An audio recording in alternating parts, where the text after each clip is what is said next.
Hi, I'm Sharon Alfonsi, and welcome to Eye to Eye. Katie Couric is on assignment.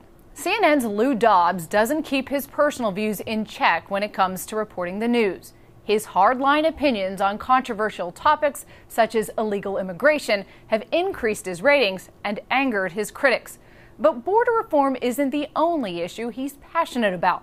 He told 60 Minutes correspondent Lesley Stahl he thinks the outsourcing of jobs by U.S. firms is un-American. You've actually called corporate America, the very people you're talking about here, is unpatriotic. Well, I think it's easy to justify that when you look at what they're doing. I don't recall saying unpatriotic, but the fact is... do you think they are? I do think they're working against the national interest. When you're willing to sacrifice the stakeholders, the community that business is created in, the nation is created in, the good of that community, for the cheapest possible labor and put your middle class in direct competition with people anywhere in the world making 57 cents an hour, that's horrible for re-export then back into the United States. I have said for a very long time, we cannot reform immigration law if we can't control immigration. Is that fair? Is there any way in the world to reform immigration if we can't control it? And how can we control immigration if we can't control our own borders and ports?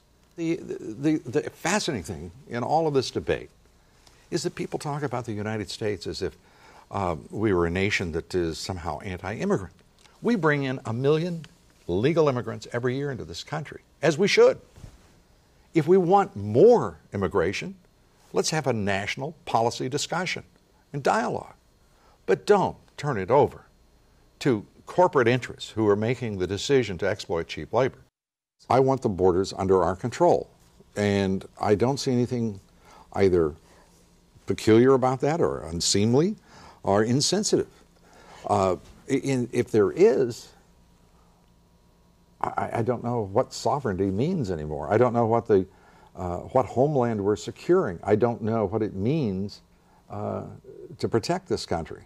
Why do we have soldiers and sailors and Marines and airmen dying in Iraq and Afghanistan if they're not to protect the nation and to pursue the national interest?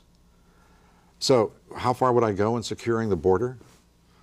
I would like to see it secure. I would like to see not 5% of the cargo inspected as it enters this country, but 100%, because 300 million Americans are at risk.